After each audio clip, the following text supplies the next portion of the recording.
pakai ini. Ini bisa. Bismillahirrahmanirrahim. Assalamualaikum warahmatullahi wabarakatuh. Alhamdulillahirrahmanirrahim. Salatu wassalamu ala asrofil anbiya wal mursalin wa ala alihi washabihi ajmain. Pertama-tama marilah kita panjatkan puji dan syukur kehadirat Allah Subhanahu wa taala. Alhamdulillah nggih Bapak Ibu, pagi hari ini kita masih diberikan kesehatan, kebugaran sehingga kita masih dapat berkumpul di Masjid Darussalam pagi ini dalam keadaan sehat walafiat. Alhamdulillah tidak ada halangan suatu apapun. Tak lupa salawat serta salam kita aturkan kepada junjungan Nabi Agung Muhammad SAW.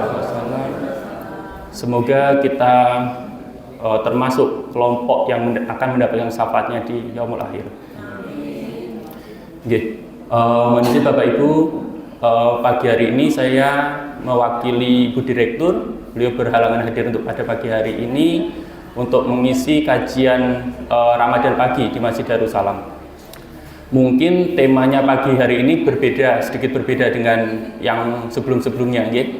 Mungkin ini bisa jadi refreshing juga untuk Bapak Ibu sekalian, karena bagaimanapun kesehatan ini merupakan salah satu hal yang paling utama, ya, untuk kehidupan kita. Istilahnya kalau kita mau ibadah, kita mau bekerja, mencari rezeki, alangkah lebih nikmatnya kalau kita ini yang pertama sehat terlebih dahulu, ya. Perkenalkan Bapak Ibu, nama saya Dr. Yuda Irla Saputra, saya dokter spesialis penyakit dalam di PKU Muhammadiyah Kutoarjo. Dari panitia pagi hari ini saya diminta untuk mengisi materi terkait dengan penyakit dengan perantara nyamuk. Seperti yang kita tahu, penyakit dengan perantara nyamuk ini akhir-akhir ini memang semakin marak, semakin meningkat. Mungkin yang Bapak Ibu ketahui sendiri, demam berdarah sendiri, ya mungkin yang akhir-akhir ini di Purworejo kasusnya semakin meningkat.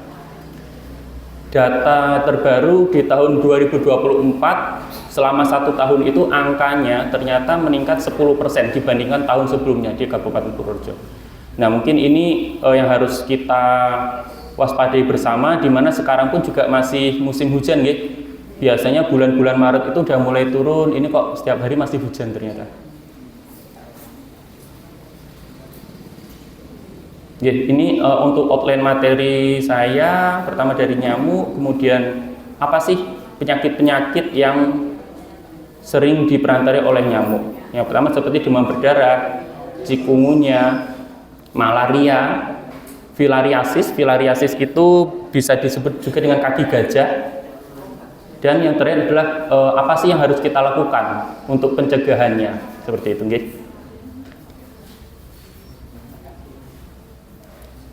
Baik, yang pertama sendiri dari nyamuknya itu sendiri. Jadi penyakit-penyakit itu sebetulnya penyebabnya bukan nyamuk. Jadi nyamuk itu hanya sebagai perantaranya. Penyebabnya penyakit itu ya virus, ya bakteri. Nah, ini jenis-jenis nyamuk yang biasa mungkin namanya udah familiar ya, nyamuk Aedes. Jadi Aedes sendiri itu sebetulnya jenisnya juga macam-macam, tapi yang paling terkenal kan Aedes aegypti, ya. Jadi nyamuk Aedes ini memang paling sering itu sebagai perantara dari penyakit demam berdarah.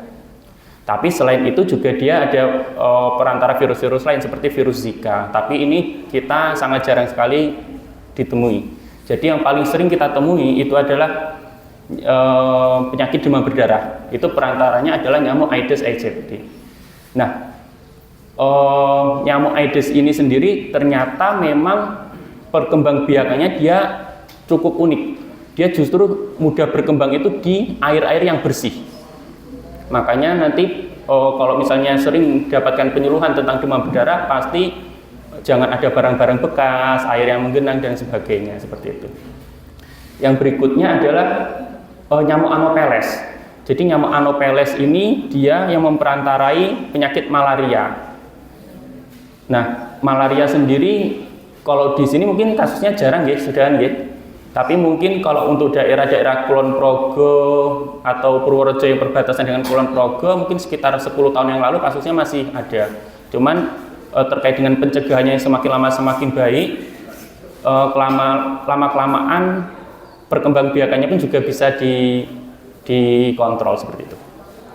Berikutnya adalah nyamuk yang culex. Ini yang penyebab virus kaki gajah, penyebab penyakit kaki gajah, perantara penyakit kaki gajah, dan nyamuk Mansonia. Ini juga perantara dari penyakit kaki gajah.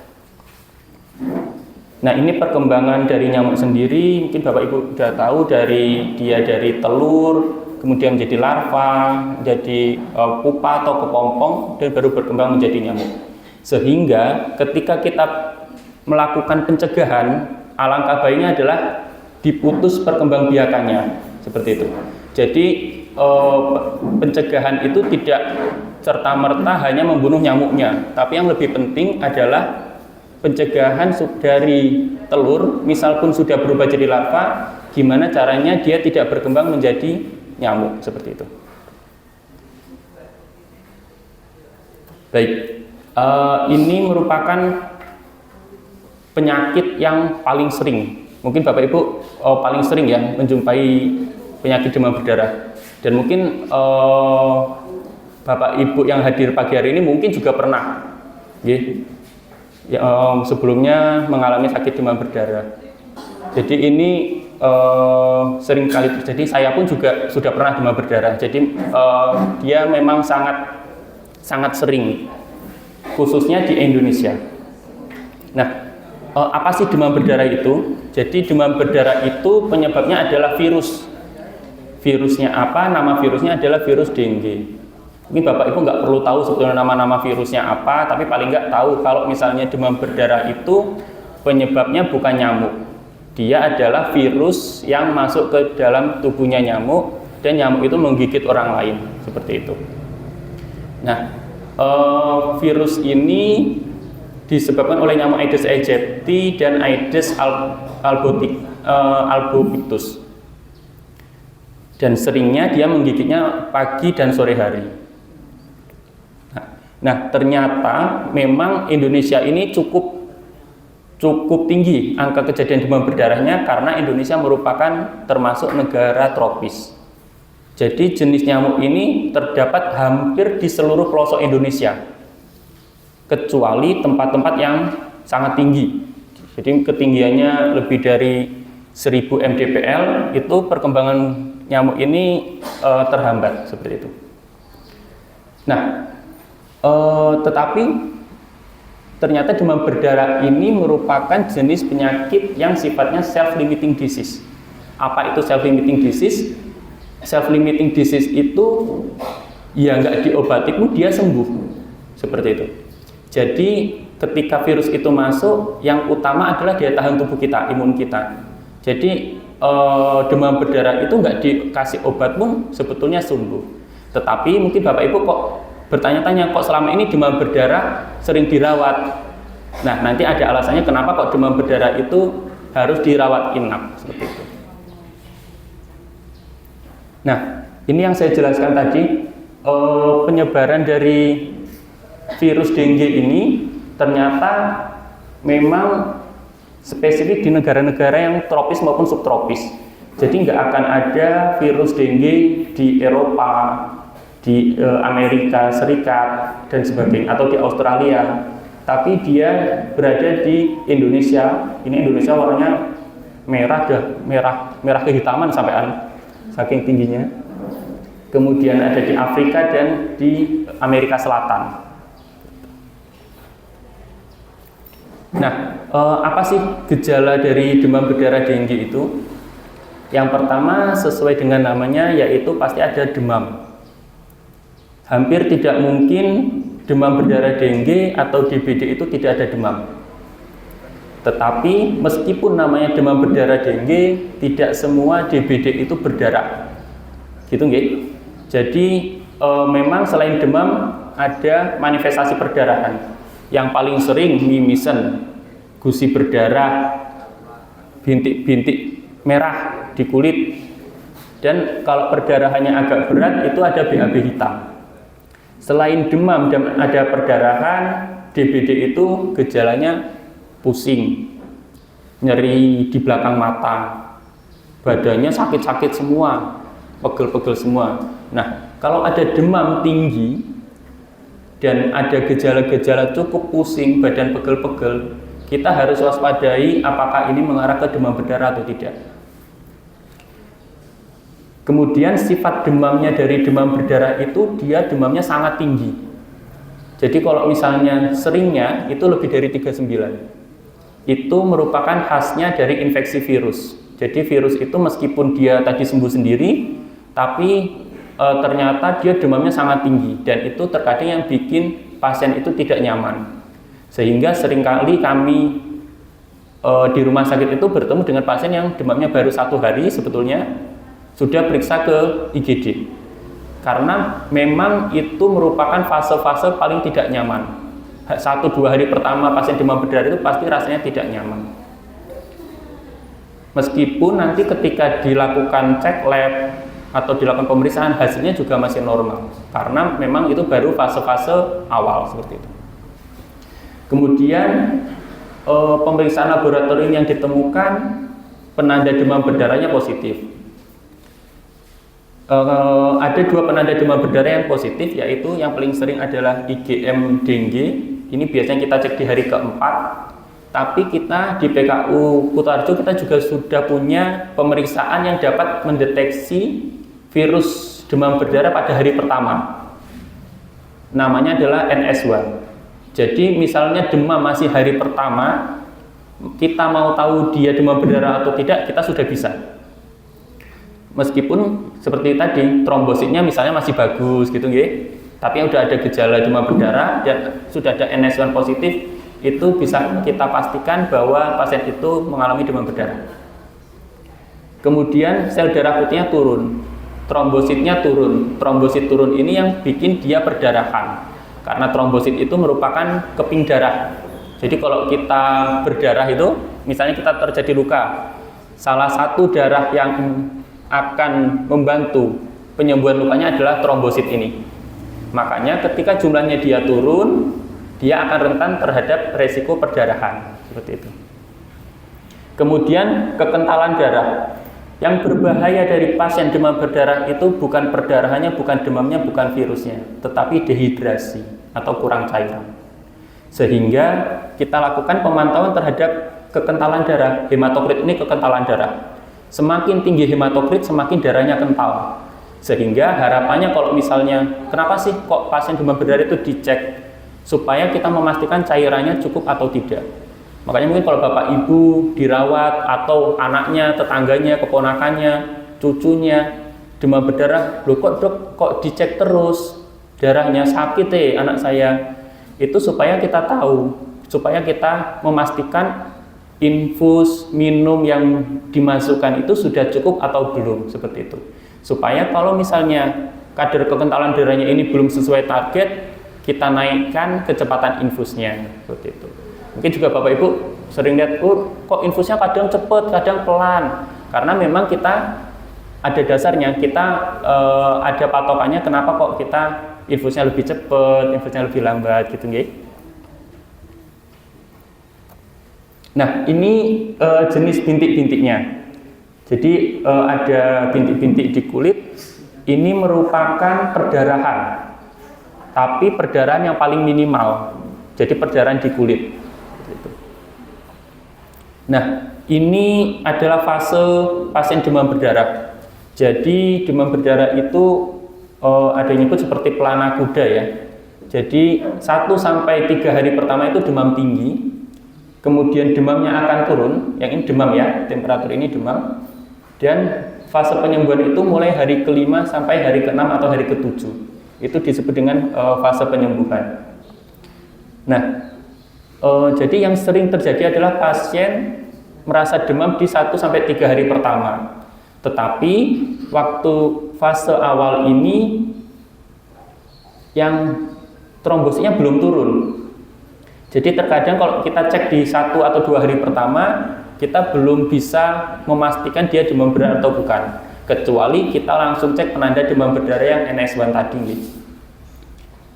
Ketika fase hari ketiga sampai hari kelima ini disebut dengan fase kritikal atau fase kritis. Kenapa fase kritis? Padahal demamnya udah turun nih, badan sudah enakan. Biasanya pasiennya udah nggak terlalu dok, sudah enakan seperti itu. Nah, ternyata hari ketiga sampai hari kelima ini waktu-waktunya trombositnya itu turun. Waktu trombositnya turun dan kekentalan darahnya naik.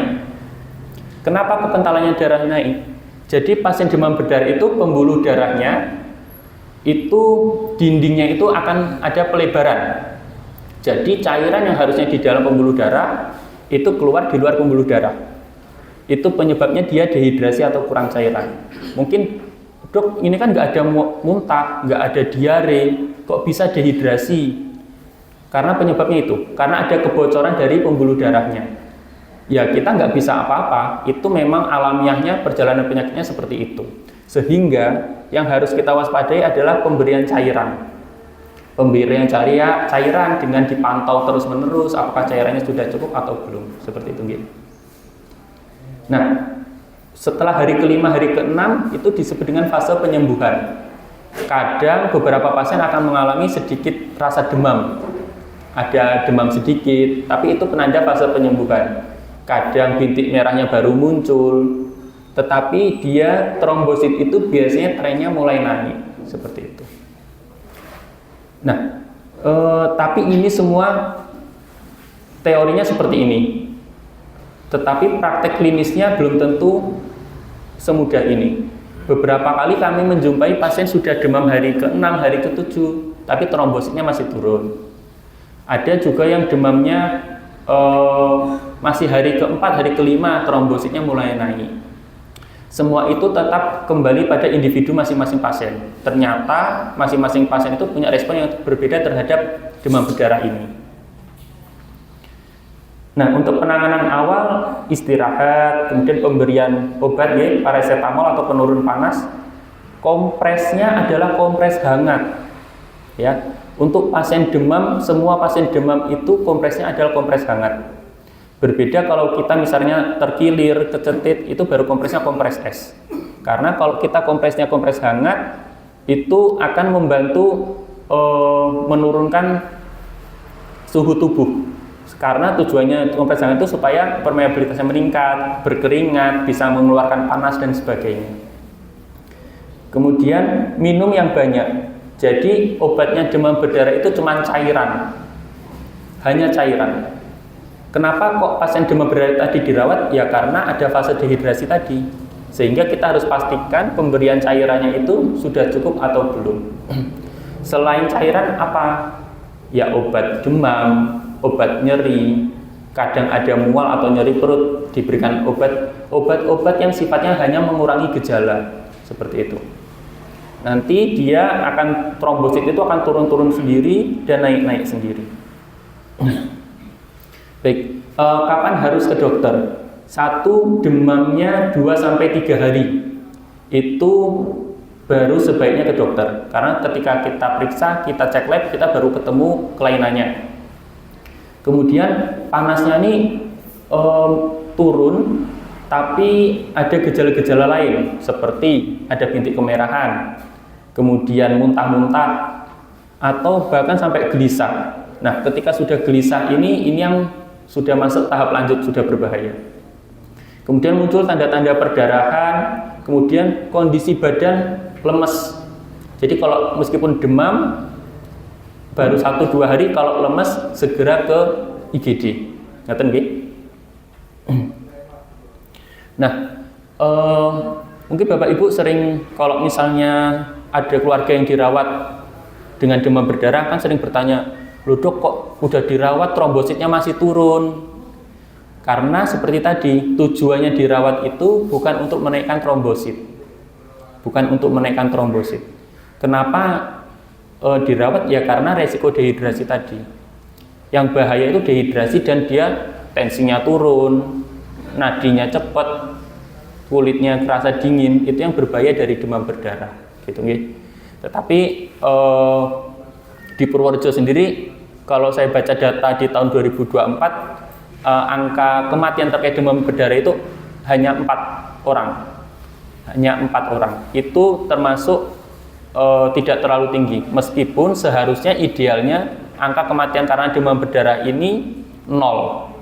Karena dia bukan penyakit yang berat seharusnya. Tetapi ternyata setelah ditelaah lagi dari 4 orang itu terdapat terlambat penanganan, jadi terlambat dibawa ke rumah sakit dan sebagainya, sehingga ketika sampai di rumah sakit kondisinya sudah berat seperti itu. Secara umum ini sakit yang tidak berat kalau penanganannya sudah tepat seperti itu.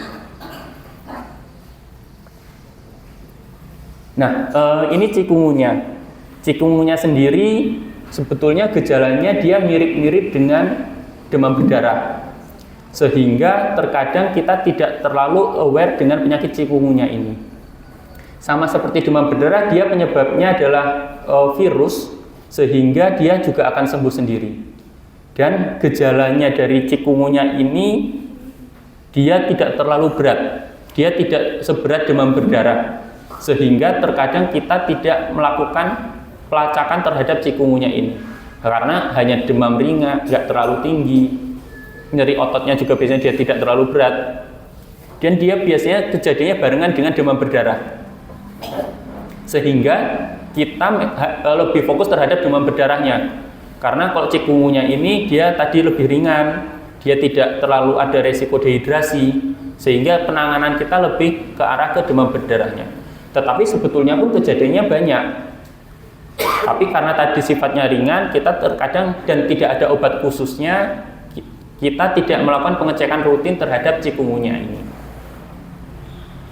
Nah, ini untuk gejala-gejalanya, jadi ada pembengkakan sendi, kemudian pembengkakan lutut. Penanganannya pun juga sama, mirip, istirahat, pemberian obat penurun panas, obat untuk nyeri sendi jika nyeri, kemudian pemberian cairan dan sebagainya. Kapan harus ke dokter? Mungkin secara umum sama. Kalau selain demam ada gejala-gejala penyerta, mual muntah, makan minum nggak mau, atau lemes banget, atau demamnya tidak turun-turun. Nah, ini untuk malaria. Jadi malaria ini kalau di Indonesia seringnya di Indonesia bagian timur. Mulai dari NTT, ke atas Maluku, atau di daerah Papua, atau di Kalimantan. Kalimantan juga masih. Di daerah Sumatera masih ada, mungkin di sekitar Lampung, Bengkulu, Jambi, yang bagian-bagian bawah. Seperti itu. Nah, malaria ini dia penyebabnya adalah protozoa. Jadi protozoa itu dia tidak masuk jenis virus, tidak masuk jenis bakteri. Namanya adalah Plasmodium yang diperantarai oleh nyamuk Anopheles. Mungkin berbedanya dengan nyamuk Aedes aegypti tadi, kalau Anopheles ini justru berkembangnya di air-air yang kotor. Air-air yang kotor seperti itu. Nah, jenis-jenis malaria sendiri ada banyak. Ada 4 atau bahkan sebetulnya lebih. Dan berat atau tidaknya kasus malaria itu tergantung jenisnya. Jenis malaria yang terberat adalah jenis malaria Plasmodium yang falciparum, karena dia bisa sampai menjadi malaria otak. Jadi infeksinya bisa sampai otak yang bisa bikin kejang, penurunan kesadaran dan sebagainya.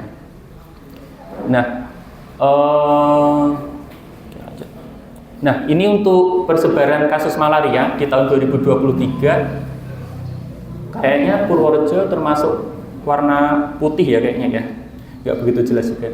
Tapi artinya di sini kasusnya jarang banget dan saya belum pernah menemui di sini. 1 tahun lalu saya pernah dapat info ada di RSUD Purworejo kasus malaria pada ibu hamil, tetapi saya juga kurang tahu apakah dia memang tinggal di sini atau habis bepergian dari luar Jawa. Nah, memang yang paling tinggi itu di daerah Papua, karena nyamuk ini perkembangannya airnya khusus, dia memang nggak bisa pada air-air yang seperti hanya air genangan dan sebagainya. Dia seringnya air di rawa seperti itu. Kayak kita tahu di Papua kan masih alamnya masih cukup bagus, jadi masih banyak air yang di rawa-rawa dan sebagainya. Nah, ini datanya menyebutkan bahwa data dari Kemenkes menyebutkan 76% kabupaten atau kota di Indonesia itu dinyatakan bebas malaria. Ini kita cukup harus bersyukur karena gejala dari malaria ini lebih berat dia dibandingkan demam berdarah tadi. Jadi kita harus bersyukur kalau ya istilahnya ya udah kita DB aja gitu ya, nggak usah pakai malaria lagi gitu gitu. Nah, faktor resikonya satu usia. Jadi usia itu dia beresiko tinggi, yaitu adalah anak-anak, orang tua. Mungkin Bapak Ibu sudah termasuk orang tua gitu yang di sini gitu, beberapa gitu. Jadi termasuk kelompok yang beresiko. Kemudian wanita hamil. Wanita hamil itu juga kelompok yang beresiko terhadap malaria. Kemudian nah, yang paling penting adalah tempat tinggal. Tempat tinggalnya pasti dia pernah bepergian ke daerah endemis malaria. Jadi nggak bisa nih kalau misalnya pasiennya di Jakarta terus misalnya, atau di Jogja atau di Purworejo terus, nggak pernah bepergian ke daerah endemis malaria. Kok tiba-tiba kena malaria? Itu pasti dia sudah pernah bepergian ke riwayat endemis malaria. Karena nggak bisa kalau misalnya pasien di Purworejo, dia saudaranya dari Papua nih, dari Papua ke sini, saudaranya itu kena malaria. Pertanyaannya, yang tinggal di Purworejo bisa nggak kena malaria? Bisa nggak, Bu? Bisa. Ada jawaban lain? Nggak bisa. Kenapa, Pak? Betul, nyamuknya nggak ada. Jadi meskipun di tubuhnya pasien itu ada protozoa malaria tadi, kalau nyamuknya yang Anopheles tadi nggak ada, dia nggak mungkin kena malaria. Gitu nggih. Jadi nggak perlu khawatir kalau misalnya saudaranya dari luar Jawa datang gitu. Oh, saya dulu pernah kena malaria nih dan bisa kumat-kumatan. Nggak perlu khawatir karena penyakit malaria ini perantaranya adalah nyamuk tadi. Dan nyamuk Anopheles itu tidak bisa berkembang biak di sini. Gitu nggih. Nah, gejalanya apa? Jadi gejalanya mirip-mirip. Yang pertama adalah demam, tapi dia demamnya lama karena dia penyebabnya bukan virus. Demamnya bisa sampai dengan 7 hari. Kemudian yang khas dari demam karena malaria itu adalah adanya fase dingin, demam, dan berkeringat. Ini kita sebut dengan namanya trias malaria. Jadi kalau yang demam berdarah tadi demamnya tinggi terus, nggak turun-turun. Nah, kalau demam berdarah ini dia kedinginan dulu, kemudian suhunya naik menjadi demam, kemudian baru berkeringat, gitu nggih. Nah, ini yang tadi, jadi diawali dingin, kemudian demam, kemudian baru berkeringat. Baik, untuk penanganan dari malaria, untuk penanganannya awal sendiri sepertinya sama, obat demam, minum air putih yang banyak, kompres hangat, dan sebagainya. Tetapi berbeda dengan demam berdarah tadi, demam berdarah cikungunya itu adalah penyebabnya virus. Jadi dia obatnya nggak ada. Obatnya dia sembuh sendiri. Obatnya cuma cairan. Berbeda dengan virus-virus yang tadi, cikungunya dan demam berdarah, malaria ini ternyata harus minum obat. Karena penyebabnya dia protozoa. Jadi bukan virus. Jadi harus minum obat anti malaria. Gitu nggih. Dan nanti tergantung kondisinya. Ada yang bisa dengan obat yang minum, dengan obat yang suntik dan sebagainya. Tergantung gejala malarianya apakah berat atau tidak. Nah, kapan kita curiga malaria dan harus ke dokter atau harus ke fasilitas kesehatan? Demamnya lebih dari 7 hari dan ini yang paling penting, riwayat bepergian ke daerah endemis malaria, gitu ya. Jadi kalau misalnya ada demam, ada riwayat bepergian ke daerah endemis malaria, kita curiga itu malaria. Kemudian ya gejala-gejala memperberat lainnya seperti muntah-muntah, lesu, atau kondisinya yang lemes banget. Baik, ini mungkin yang terakhir yaitu filariasis. Mungkin Bapak Ibu di antara semuanya tadi ini yang paling awam ya, mungkin yang paling jarang dengar nggih, filariasis. Ternyata filariasis itu merupakan kaki gajah. Kaki gajah. Dan mungkin di sini jarang banget ya. Atau mungkin Bapak Ibu ada yang punya tetangga apa saudaranya pernah kaki gajah? Nggak ada ya kayaknya ya. Ada ya Bu ya. Oh nggih. Tapi mungkin tapi kasusnya mungkin sudah sangat jarang ya Bu ya juga nih. Oke. Baik. Jadi untuk filariasis ini dia penyebabnya adalah cacing filaria. Jadi jenisnya parasit jenis cacing. Nah, cacingnya ini ditularkan oleh nyamuk. Jadi tadi kita udah diskusi tentang virus, protozoa. Ini apa meneh? Ternyata ini adalah cacing atau parasit. Nah, perantaranya juga nyamuk Anopheles, Aedes, Culex, Mansonia, Armigerez. Ternyata jenis nyamuknya dia paling banyak. Kenapa kasusnya ini paling sedikit? Karena memang angka kejadiannya kecil. Dan dia menularnya pun tidak secepat demam berdarah atau cikungunya. Jadi dia tidak terlalu cepat penularannya. Nah, cacingnya ini pertanyaannya adalah kenapa kok cacing bisa bikin kaki bengkak? Ternyata cacingnya ini setelah masuk ke dalam tubuh dia tinggalnya itu di pembuluh darah getah bening. Dan pembuluh darah getah bening yang paling sering itu adalah di kaki dia.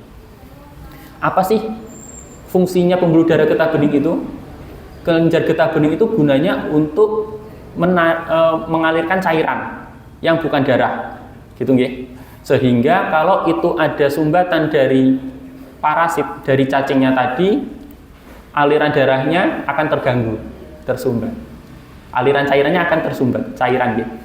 Sehingga itu yang bikin bengkak. Nah, dia biasanya bengkaknya hanya satu. Karena tadi sifatnya cacingnya itu cuma satu atau beberapa dan dia menetapnya di satu kelenjar getah bening aja.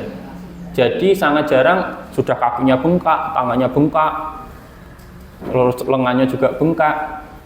Karena kalau misalnya filariasis itu seringnya hanya satu seperti itu.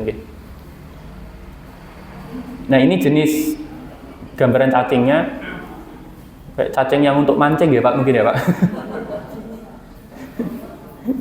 Nah ini untuk gambaran daerah endemis malaria, filariasis maaf. Jadi untuk filariasis ini atau kaki gajah ini maaf datanya agak lama ya tahun 2018. Tapi mungkin juga sekarang juga mirip-mirip. Untuk di daerah Jawa yang banyak itu di daerah Jawa bagian utara atau Pantura, Brebes, Pekalongan, Pemalang dan sebagainya itu dia masih ada angka kejadiannya. Ini alhamdulillah data 2018 di Purworejo ini hijau ya, jadi termasuk daerah non endemis gitu, alhamdulillah. Atau di luar Jawa juga dia masih banyak angka kejadiannya. Nah ini untuk gejala-gejalanya tadi demam, kemudian ada pembengkakan kelenjar getah bening. Jadi sebelum dia sampai bengkak kakinya, dia biasanya kelenjar getah beningnya itu bengkak. Kelenjar getah bening itu mungkin kalau ibu-ibu nyebutnya apa ya? Uci-uci ya. Uci-uci kalau misalnya anak-anak sering ada pembengkakan kelenjar getah bening. Nah, kelenjar getah bening itu. Tapi tidak semua pembengkakan kelenjar getah bening itu adalah filariasis. Jadi kelenjar getah bening itu kalau kita batuk pilek, mungkin di sini ada benjolan, seringnya kalau anak-anak itu respon daya tahan tubuh kita terhadap kuman atau virusnya itu gitu. Jadi kelenjar getah bening itu salah satu jenis organ yang untuk daya tahan tubuh ya. Nah ini untuk gejalanya, kalau dia sudah kronis dia bisa bikin sumbatan ya, dia disebut dengan kaki gajah. Sebetulnya penanganannya pun untuk membunuh cacingnya itu tidak sulit. Tetapi yang jadi problem selama ini adalah ketika kakinya sudah terlalu bengkak, meskipun cacingnya itu sudah mati, kita kesulitan untuk mengembalikan kakinya seperti semula. Apalagi kalau kondisinya sudah bertahun-tahun. Sehingga kadang kita butuh bantuan dokter bedah plastik untuk memperbaiki kondisi kakinya. Meskipun sebetulnya cacingnya sudah mati, tapi dia bengkaknya biasanya masih ada, seperti itu. Nah, ini pembengkakan kelenjar getah bening. Ini kebetulan yang di leher. Kemudian ini yang di kaki. Yang di kaki ini, jadi kelenjar getah bening itu adanya di seluruh tubuh, terutama di daerah-daerah lipatan.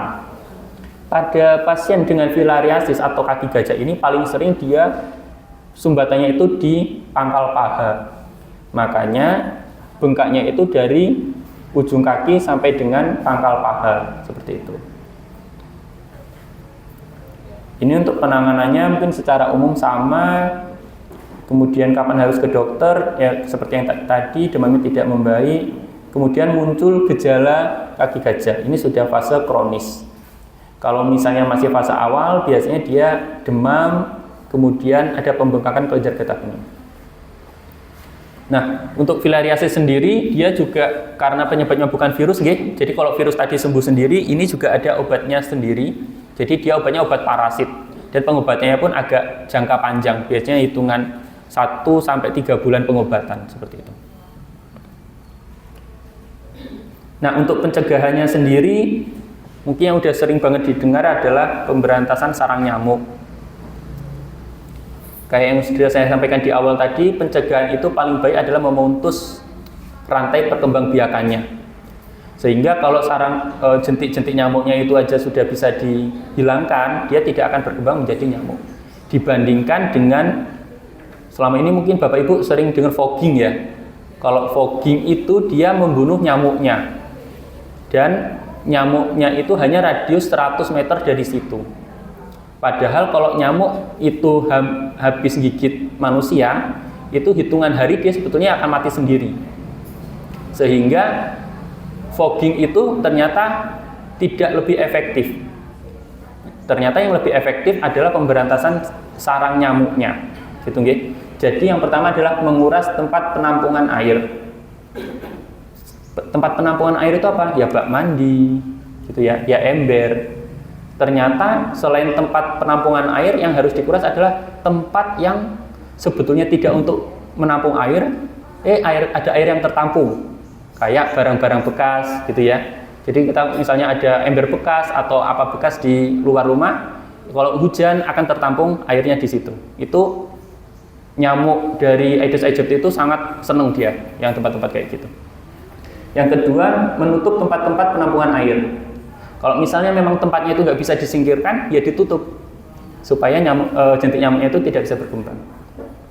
Kemudian mendaur ulang berbagai barang yang memiliki potensi untuk dijadikan tempat pengembangbiakan nyamuk Aedes aegypti.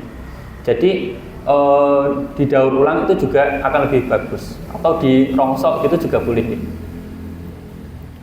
Ini mungkin sama ternyata ada tambahan MM lainnya seperti memelihara ikan pemakan jentik, kemudian ada tanaman pengusir nyamuk, pasang kawat kasa, dan sebagainya. Untuk take home message-nya sendiri, apa sih yang harus mungkin apa yang bisa kita pelajari dari diskusi kita pada pagi hari ini? Yang pertama, yang dan tak bisa kita ubah adalah kita ini tinggalnya di daerah tropis, okay? Jadi nggak mungkin kita mau nggak ada demam berdarah sama sekali, itu tidak mungkin, gitu, okay? Karena memang ya alamiahnya memang ya kita di sini ya kalau mau pindah ya Bu ya mungkin ya ke Eropa apa ke Amerika gitu, okay? Nah, yang kedua adalah untuk demam berdarah dan chikungunya, dia sifatnya self-limiting disease. Dia akan sembuh sendiri. Tetapi kita tetap perlu pemantauan terhadap tanda dan gejala bahaya yang muncul. Karena tadi bahayanya dia dehidrasi. Jadi meskipun saya bilang dia sembuh sendiri, jadi jangan terus Bapak Ibu, wah kayaknya DB nih, udahlah di rumah aja nanti sembuh sendiri. Jangan seperti itu. Pasien demam berdarah dengan trombosit kurang dari 100.000 itu dia harus dirawat, gitu nggih? Karena dia resiko perdarahan, dan dia resiko dehidrasi atau kurang cairan.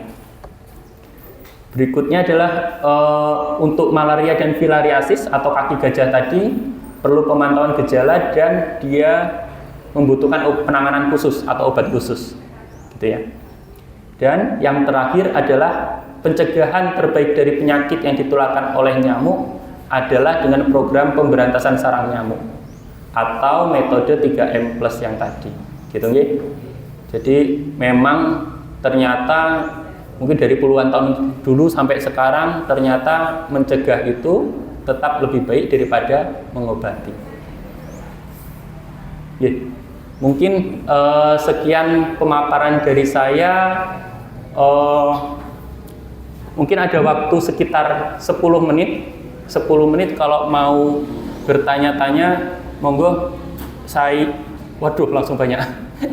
Saya dokter spesialis penyakit dalam, jadi kalau misal pun pertanyaannya bukan seputar penyakit karena nyamuk, insya Allah saya juga bisa bantu menjawab seperti itu. Nggih, monggo.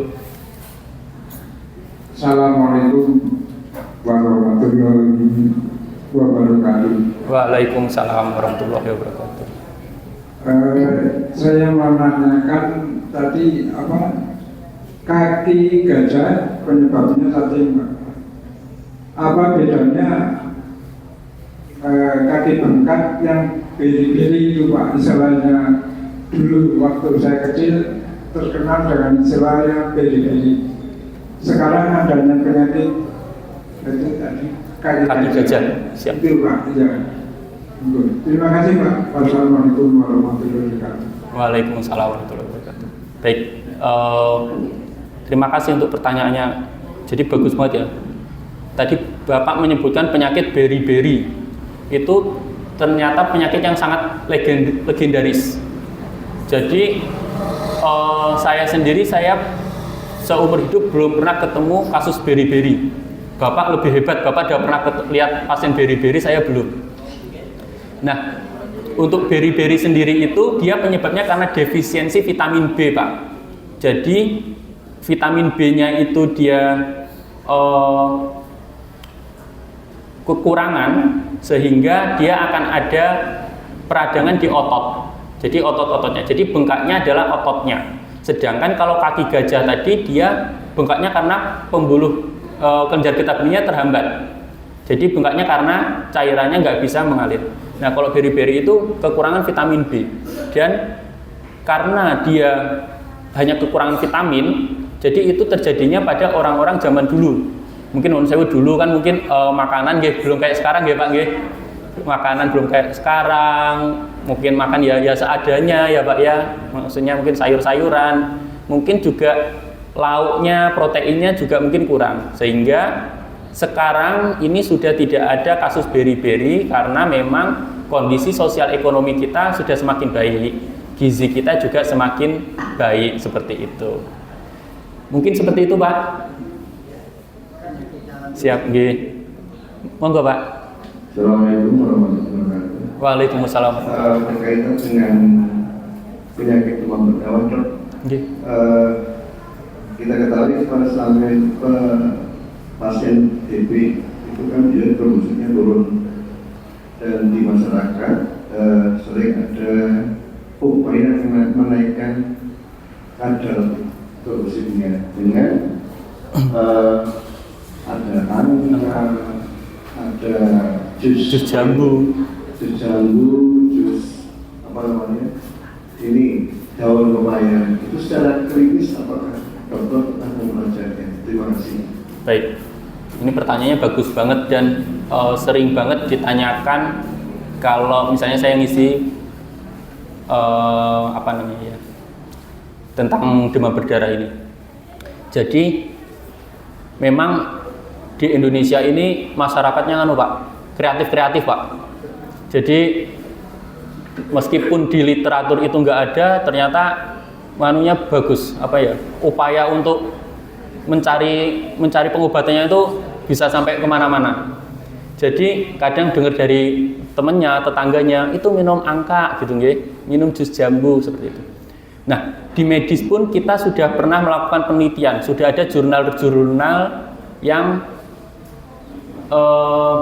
meneliti terkait dengan angka, terkait dengan jus jambu.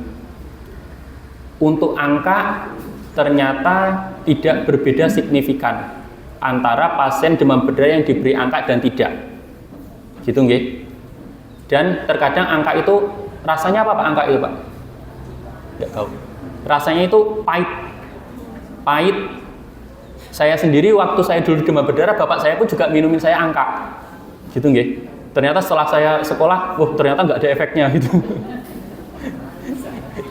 tapi nggak apa-apa. Itu kalau di PKU sendiri ada pasien tanya ke saya, dok saya boleh nggak minum angka? Boleh. Dia nggak haram. Gitu nggih. Tapi apakah itu ada efeknya atau tidak, sejauh ini itu belum terbukti. Tetapi kalau itu memang dirasa memiliki efek yang baik, silahkan, selagi tidak ada efek sampingnya. Kadang kalau minum angka terlalu banyak itu perutnya kadang sakit. Kalau memang perutnya nggak sakit, nggak apa-apa. Karena selain pengobatan, cairan, penanganan yang tepat, kita juga harus memperhatikan kondisi sugestif dari pasien. Kalau pasien merasa sembuh minum itu, minum nggak apa-apa. Gitu nggih. Kedua, jus jambu. Jus jambu itu juga tidak ada manfaatnya untuk menaikkan trombosit. Tapi kalau untuk seger-segeran ya monggo, gitu nggih. Untuk dok saya dok nggak minum ini nanti nggak sembuh, minum nggak apa-apa. Enak toh, minum boleh gitu. Toh dia bukan minuman yang diharamkan. Itu dok saya mau minuman beralkohol, nah itu nggak boleh kalau itu. Kemudian ternyata yang memiliki efek lebih bagus itu adalah daun jambunya Pak. Daun jambu biji itu secara penelitian ternyata dia memiliki efek menaikkan trombosit yang lebih signifikan dibandingkan angka, dibandingkan jus jambunya. Tetapi dengan pengolahan yang tepat. Jadi nggak terus habis ini Bapak sama Ibu ngerebus daun jambu ya Bu ya. Ngambilin jambunya tetangganya gitu untuk obat demam berdarah. Jadi itu harus diubah menjadi ekstrak dan dimasukkan ke dalam kapsul. Kami di PKU Kutarjo kita juga sudah punya obatnya untuk menaikkan trombosit itu. Tetapi itu juga nggak serta-merta diminum terus pasti trombositnya naik. Ya, kalau dia minum tapi masih harinya hari ketiga, ya insya Allah nggak bakal naik. Gitu nggih. Mungkin gitu nggih Pak. Daun pepaya, daun pepaya juga belum ada bukti ilmiahnya Pak Jarwo. Jadi daun pepaya juga belum ada bukti ilmiahnya. Dan saya juga kayaknya kalau daun pepaya agak jarang mungkin ya, atau kalau di sini sering ya untuk pasien demam berdarah. Jadi yang paling sering itu angka sama jus jambu yang paling sering di masyarakat itu. Jadi kalau boleh apa enggak? Boleh jawabannya. Mungkin seperti itu. Ya Pak. Udah enggak? Monggo Bu. Kemarin saya mengalami yang panas itu, terus saya berobat di klinik itu 3 hari memang turun, tapi terus ada keluar bintik-bintik merah di kaki seperti tadi. Nah terus itu saya ke puskesmas tapi trombositnya rendah sekali, terus tapi tidak disuruh opname. Nah itu berarti termasuk DB tapi tidak harus opname gitu ya Pak Dokter ya. Jadi bisa sembuh sendiri begitu apa? Tapi trombositnya memang lama olehnya itu. Trombositnya sampai berapa Bu? 35.000. Iya Pak. Kurang sekali katanya gitu. Kurang sekali. Nah itu saya itu dikasih obat dari puskesmas. Tapi lama itu, tapi tidak disuruh opname dan tidak dinyatakan DB. Tapi keluar bintik-bintik merah di kaki. Tapi ya akhirnya hilang sendiri. Ya, itu. Terima kasih. Baik, terima kasih Bu untuk pertanyaannya. Itu kapan Bu? Baru-baru ini? Ya, sudah 2 minggu yang lalu. Ya. Sebetulnya pasien demam berdarah dengan demam dan trombositnya di bawah 100.000 itu sebaiknya dirawat inap. Gitu. Tetapi apabila kondisi pasien memungkinkan untuk minum cairan yang banyak, artinya nggak ada penurunan nafsu makan, nggak ada mual muntah. Kalau misalnya mau rawat jalan, itu diperbolehkan, gitu nggih. Tapi benar-benar cairannya itu harus cukup. 8 gelas per hari itu ya benar-benar 8 gelas per hari. Nggak peduli itu mau pipisnya berapa kali, nggak peduli. Ya, jadi semakin kita banyak pipis itu semakin bagus. Semakin cairannya cukup, gitu nggih. Mungkin kondisinya ibu itu makan minum masih mau, gitu nggih. Kemudian nggak ada mual muntah yang hebat seperti itu, mual aja. Mual selagi dapat ditolerir dengan pemberian obat, makanan masih bisa masuk, mau rawat jalan nggak apa-apa. Tapi kalau saya pribadi dengan trombosit 30.000, saya sebagai dokter pun saya agak was-was kalau memulangkan pasien dengan trombosit segitu, gitu ya. Tapi mungkin kalau benar-benar, kan saya nggak tahu kondisinya ibu waktu itu ya. Kalau kondisinya mungkin benar-benar bagus, ya mungkin nggak apa-apa rawat jalan dengan pemantauan lab atau pemantauan kondisi klinisnya. Oke. Mungkin seperti itu, Bu. Ya. Monggo, Pak. Waalaikumsalam warahmatullahi wabarakatuh. Yang ingin saya tanyakan Pak Dokter, ketika penderita HIV yang trombositnya belum begitu rendah, katakan misalnya 90, ternyata dia sudah muntah-muntah, kemudian mulut terasa pahit sehingga mau makannya juga susah, minum juga rasa-rasan. Itu efek dari TB-nya itu atau memang dia punya penyakit yang lain, padahal selama ini tidak pernah punya keluhan semacam itu, misalnya perut sakit, mual dan lain sebagainya. Yang kedua, apakah semua trombosit turun itu sudah dipastikan sakit TB itu? Kemudian apakah ada korelasinya yang akhir-akhir ini ada penyebaran nyamuk Wolbachia? Apakah itu menguntung terhadap DB, nyamuk DB-nya itu, apa memang melawan nyamuk DB-nya itu? Yang akhir-akhir ini saya pernah membaca di media ada penyebaran nyamuk Wolbachia yang salah satunya di daerah Semarang, Madiun itu. Itu saja Pak Dokter, terima kasih atas pencerahannya. Assalamualaikum warahmatullahi wabarakatuh. Waalaikumsalam warahmatullahi wabarakatuh. Oke, baik. Langsung 3 apa 4 pertanyaan tadi ya Pak ya.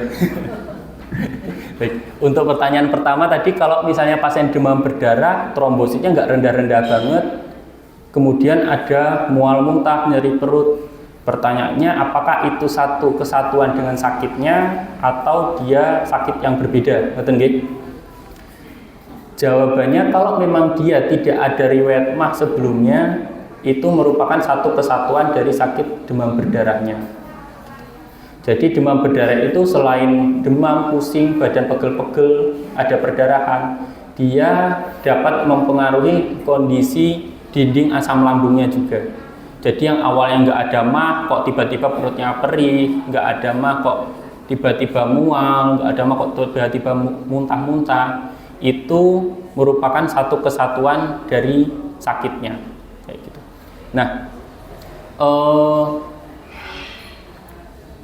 meskipun trombositnya bagus, kalau dengan kondisi yang seperti tadi, ketika makanan tidak memungkinkan masuk, tidak maksimal, itu sebaiknya pasien tetap dirawat inap. Jangankan 90.000, trombositnya kan normalnya di atas 150.000 nggih. Kalau trombosit 120.000, 130.000, kalau dia memang ada gejala-gejala tadi, ya tetap sebaiknya dirawat inap. Tujuannya rawat inap itu kita cuma butuh cairan infusnya aja sebetulnya. Karena kan cairan dari mulut tidak mungkin maksimal. Yang kedua, kita harus pemantauan labnya. Selain trombosit, yang kita pantaukan tadi hematokrit atau kekentalan darah. Terkadang pasien trombositnya masih 100.000, tapi kekentalan darahnya sudah menaik signifikan. Itu banyak terjadi.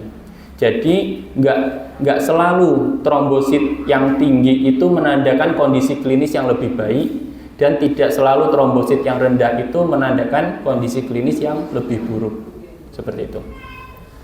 Pertanyaan kedua tadi, kalau trombosit turun, apa? Selain TB ada yang berhenti turun juga. Oh, siap. Penyebab trombosit turun itu banyak sekali, Pak. Banyak sekali. Hampir semua virus itu bikin trombosit turun. Termasuk kita batuk pilek, kalau penyebabnya itu virus, dia bikin trombosit turun juga bisa. Tapi turunnya tidak akan signifikan. Misalnya hanya 120.000, 130.000. Kalau demam berdarah itu bisa sampai terendah. Bahkan saya pernah menemui di bawah 10.000 pun juga ada. Nah, satu itu infeksi. Kemudian kalau Bapak Ibu pernah dengar leptospirosis, yang penyakit karena kencing tikus itu, yang badannya jadi kuning, itu dia juga bikin trombosit turun. Gitu. Cuman yang tadi demam berdarah itu sel darah putihnya dia turun, kalau karena leptospirosis atau karena kencing karena tikus itu, dia sel darah putihnya naik. Selain itu apa? Banyak lagi. Misalnya, nuwun sewu, kayak pasien-pasien dengan kanker darah, kelainan darah, leukemia, itu sel darah putihnya naik. Karena sel darah putihnya naik, bikin sel-sel darah lainnya turun. HB-nya turun, trombositnya turun, kayak gitu. Jadi penyebab trombosit turun itu tidak hanya demam berdarah, tetapi yang paling sering kita jumpai di masyarakat selama ini atau kami di fasilitas kesehatan itu memang demam berdarah, gitu nggih. Itu ada demam dengan trombosit turun, yang kita pikirkan pertama adalah demam berdarah. Setelah itu negatif, baru kita lakukan pelacakan terhadap kemungkinan-kemungkinan yang lainnya. Seperti itu nggih. Nah, untuk yang terakhir itu penyebaran nyamuk Wolbachia nggih Pak nggih. Baik. Nggih, itu memang sudah pernah diteliti. Jadi dari kalau nggak salah dari UGM Pak yang pertama menginisiasi itu. Jadi dari tahun lalu itu sudah disebar namanya nyamuk Wolbachia. Sebetulnya dia itu memang nyamuk yang diberikan bakteri khusus, nama bakterinya Wolbachia. Makanya nyamuknya disebut nyamuk Wolbachia. Harapannya nyamuk itu dia akan, karena perkembangan nyamuknya dia mirip Aedes aegypti, harapannya yang berkembang itu adalah nyamuk Wolbachia-nya itu. Sehingga tujuannya adalah untuk menekan perkembangbiakan dari nyamuk Aedes aegypti yang membawa virus dengue atau demam berdarah itu. Seperti itu. Nah, karena memang sampai saat ini perkembangan untuk pengendalian demam berdarah itu sudah semakin maju, termasuk rekayasa genetika yang seperti ini. Meskipun jumlahnya pun tidak bisa semasif mungkin, Pak. Jadi ketika rekayasa genetika seperti ini sifatnya terlalu masif, terlalu besar, dia akan mengganggu proses alamiah yang sudah ada terjadi selama ini. Dan efeknya akan, mungkin kita nggak tahu, mungkin Wolbachia-nya sekarang ini nggak akan ada efek apa-apa. Tapi kita nggak tahu kalau dia ternyata terlalu masif, perkembangannya terlalu banyak. Mungkin Aedes aegypti-nya, dengue-nya nggak ada. Tapi mungkin akan ada penyakit-penyakit baru karena nyamuk yang baru itu. Mungkin seperti itu, gitu, Pak Arwan. Gitu. Mungkin ada yang mau ditanyakan lagi?